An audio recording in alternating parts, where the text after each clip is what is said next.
అందరికీ నమస్కారం. ఈరోజు హుజురాబాద్ ఎమ్మెల్యే పాడి కౌశిక్ రెడ్డి గారు స్పీకర్ గారికి ఫిర్యాదు చేసిన తర్వాత ఏర్పాటు చేసిన విలేకరుల సమావేశంలో మాట్లాడుతూ కొంతవరకు హాస్యాన్ని పండించారు. కొన్ని సినిమా డైలాగులు కొడుతూ సింహం అంట 4 అడుగులు వెనక్కేసిందంట. అసలు సింహం ఎవరు? నువ్వు ఒక సింహమే, గుర్తుపెట్టుకో. నీ ఇప్పుడున్న బీఆర్ఎస్ పార్టీలో ఒక్క సింహం ఉందేమో, కానీ మా కాంగ్రెస్ పార్టీలో అలాంటి సింహాలు ఎన్నో ఉన్నాయి. ఒకప్పుడు మీరు కూడా సింహం పిల్లే, కానీ దారి తప్పి బీఆర్ఎస్లోకి వెళ్ళి పిల్ల అయిపోయారు. మీరు ఒకప్పుడు సింహమే, గుర్తుపెట్టుకోండి. ఏంటి, కాంగ్రెస్లో చేరిన దానం నాగేందర్ గారి పైన 3 నెలల్లో చర్యలు తీసుకొని డిస్క్వాలిఫై చేయాలా? ఒక్కసారి గుర్తు తెచ్చుకోండి చరిత్ర. 2014లో మీ టీడీపీ నుండి ఎంతమంది ఎమ్మెల్యేలను జాయిన్ చేసుకోలేదు? 2018లో కాంగ్రెస్ నుండి గెలిచిన ఎమ్మెల్యేలను మీరు ఎంతమందిని పార్టీ ఫిరాయింపులకు ప్రోత్సహించలేదు? ఆ రోజు మీరు చేస్తే సంసారం, ఈరోజు పక్కోడి చేస్తే వ్యభిచారం. ఎస్, మీరు మీ బీఆర్ఎస్, మీ మిత్రం పార్టీ బీజేపీ ఎక్కడ సందర్భం దొరికితే అక్కడ కాంగ్రెస్ ప్రభుత్వం కూలిపోతుంది, కాంగ్రెస్ ప్రభుత్వాన్ని ఊలగొడతామంటున్నారు. అసలు మీరు రాజకీయ నాయకులేనా? అసలు ప్రజాస్వామ్యబద్ధంగా గెలిచిన ఎమ్మెల్యేలు మంత్రులైనా ఒకప్పుడు? మీరు ప్రజలు స్పష్టమైన తీర్పు ఇచ్చారు. ఆ తీర్పుకు కట్టుబడి ప్రతిపక్ష పాత్ర పోషించండి.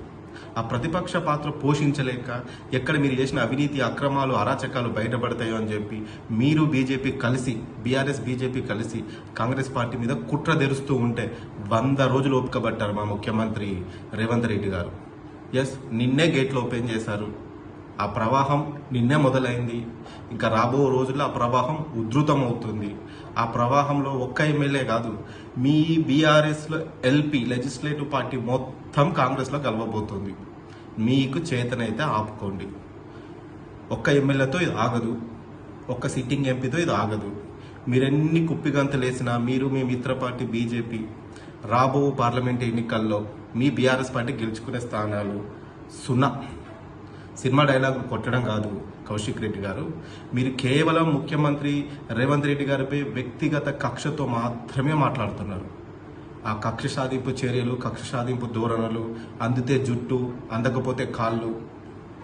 మీ హుజురాబాద్ మొన్నటి ఎన్నికల్లో ప్రజలు అన్నీ చూశారు. ఇకనైనా మారండి. మీరెన్ని చేసినా రాబో రోజుల్లో ఈ చేరికలు ఆగవు.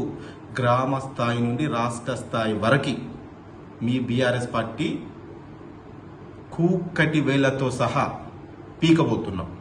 మీకు చేతనైతే ఆపుకోండి. ప్రజలు స్పష్టమైన తీర్పు ఇచ్చారు. ఆ తీర్పుకు లోబడే మా గౌరవ ముఖ్యమంత్రి రేవంత్ రెడ్డి గారు ప్రజాపాలన చేస్తున్నారు. 100 రోజుల ప్రజాపాలనపై మెజారిటీ 99% మంది ప్రజలు సంతోషంగా ఉన్నారు. ఆ 1% మీరు, మీ పార్టీ నాయకులు. ఇక్కడైనా మారండి కౌశిక్ రెడ్డి గారు. గౌరవ ముఖ్యమంత్రి గారిపై వ్యక్తిగత కక్షలకు చేసి మీరు చులకనగా ఆకండి. ఇట్లు మీ మిత్రుడు డాక్టర్ పోతిరెడ్డి రాజశేఖర్ రెడ్డి.